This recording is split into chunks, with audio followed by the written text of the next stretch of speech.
Bon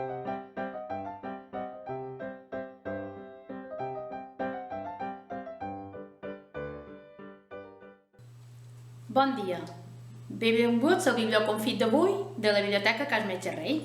Avui vos presentam aquest conte, El dia que les ceres de colors varen dir prou, una història de Drew Daywalt amb il·lustracions d'Oliver Jeffers.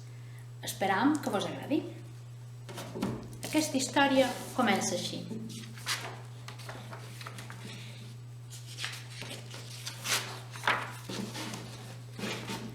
Un dia, a classe, en Duncan va preparar la seva caixa de ceres de colors per començar a pintar.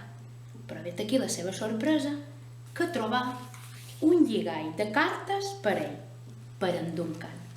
En Duncan va desfer el lligall i començar a llegir una a una aquelles cartes.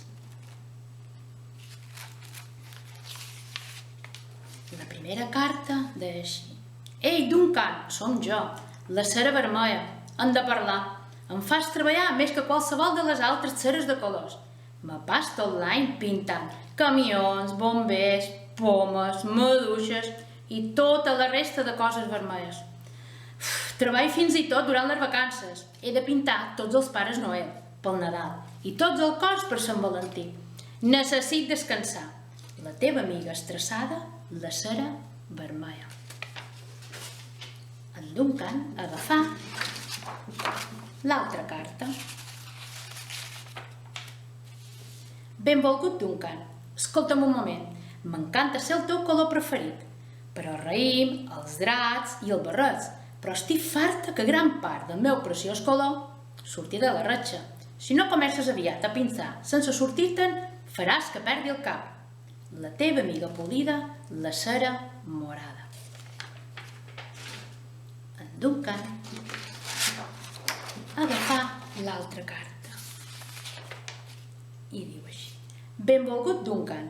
Ja estic cansada que em diguis marró clar o color de cafè amb llet, perquè no som ni un ni l'altre. Jo som beix i me'n sent ben orgullosa. També estic tipa de ser el segon plat, després de la senyora cera marró.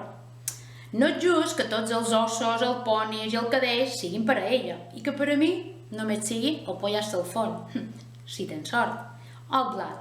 I siguem honestos, quan va ser la darrera vegada que vares veure un nin emocionat d'haver pintat el blat? La teva amiga beix, la cera de color beix». La següent carta l'havia escrita una altra cera. «Duncan, aquí la cera de color gris. Em mataràs. Ja sé que t'encanten els elefants i que els elefants són grisos, però és molt d'espai només per a mi. I millor que no comenci a parlar dels rinoceronts, els hipopòtams i les balenes geperudes. Et pots imaginar que n'estic de cansada després de pintar-ne un? Però quins animals més grossos! Sabies que els pingüins petits també són grisos? Igual que les roques petites i els còdols. Què et sembla un d'aquests de tant en tant per donar-me un respir? La teva amiga exhausta, la cera de color gris». En Duncan agafà una altra caixa del seu lligall. «Benvolgut, Duncan. Pintes amb mi, però ho fas. La major part de les vegades som del mateix color que la pàgina sobre la qual pintes, blanca. Si no tingués un contorn negre, ni tan sols sabries que hi som. Ni estic a l'arc de Sant Martí. Només m'aprofites per pintar la neu, per omplir l'espai buit, que queda entre altres coses, i això em fa sentir, com t'ho podria dir, buida. N'hem de parlar. La teva amiga buida, la cera de color blanc».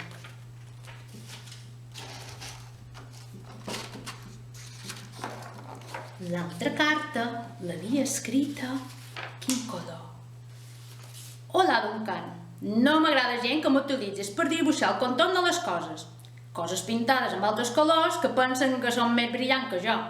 No és just que m'utilitzis per dibuixar una bonica pilota de platja i després les pintes amb les ceres dels altres colors. Què et sembla si alguna vegada em pintes una de negre? Has de demanar-te molt? la teva amiga, la cera de color negre.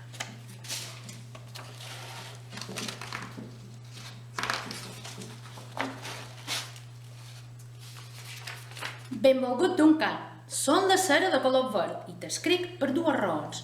Una és per dir-te que m'agrada la càrrega de treball que tinc, de cocodrils, arbres, dinosaures i granots. No tinc cap problema i vull felicitar-te per la teva reeixida trajectòria de pintar coses de color verd fins al moment. La segona raó per la qual t'escric és per les meves amigues, la cera negra i la taronja. És que ja no es parlen. Les dues estan convençudes que són el color del sol.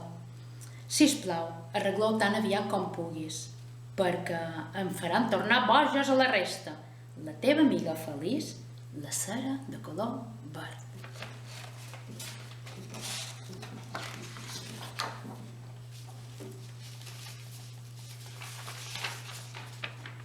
Benvolgut Duncan, et parla la cera de color groc. Necessito que li diguis a la cera taronja que jo som el color del sol. Li ho diria jo, però és que ja no ens parlam. Tenc proves per demostrar que jo som el color del sol. Dimarts passat em vares fer servir per pintar el sol del teu llibre La granja feliç. I per si ho has oblidat, és a la pàgina 7. No te'n pèrdua, són brillant espectacularment en un camp de blat de color groc. La teva col·lega i veritable color del sol, la cera de color groc.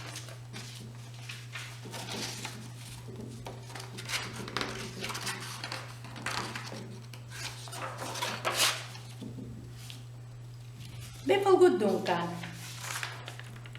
Veig que la cera groga ja t'ha parlat amb tu. Quina ploramiques. De totes maneres, podries dir-li, sisplau, a la senyora xerraire que ella no és el color del sol. Li ho diria jo, però és que no ens parlam. Tu i jo sabem que jo som el color del sol perquè dimarts em vares utilitzar per pintar el sol de les pàgines L'illa del Micos i coneix el guàrdia del zoològic del teu llibre Un dia al zoo. No creus que sou la teva mitja taronja? La teva col·lega i color real del sol, la cera taronja.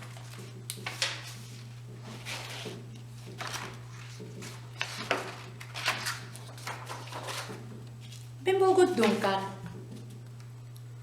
Ha estat genial ser el teu color preferit aquest darrer any.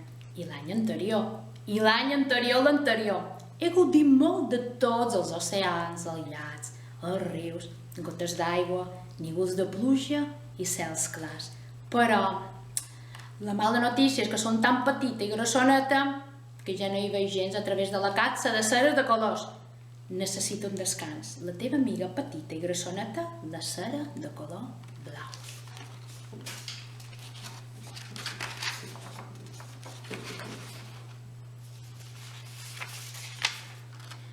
Duncan, bé, escolta, noi, no m'has utilitzat ni una sola vegada el darrer any. És perquè penses que som un color de nines? És vera? Parlant d'això, sisplau, dóna-li les gràcies a la teva germana petita per haver-me utilitzat en el seu llibre La princesa preciosa. Crec que va fer una bona feina, fabulosa.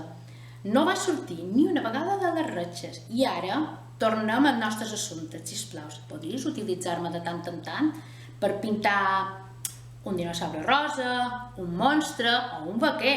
Déu sap que els aniria bé un tot de color. La teva amiga, sense utilitzar la cera de color rosa.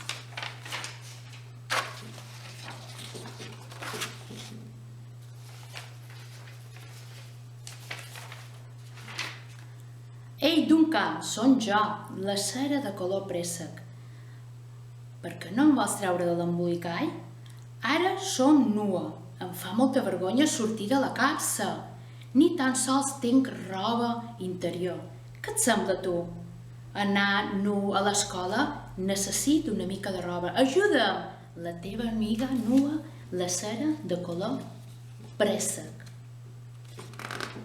En Duncan, el pobre Duncan només volia pintar i per descomptat volia que totes les ceres de colors fossin les seves amigues, que fossin feliços, totes els colors. I va tenir una idea. Quan Duncan va acabar el seu treball, el va mostrar a la seva mestra, que el va felicitar per la seva bona feina. I per la seva creativitat. I totes les ceres de colors varen ser felices perquè totes hi havien participat en el seu dibuix. I conte contat, conte acabat, i esperam que vos hagi agradat.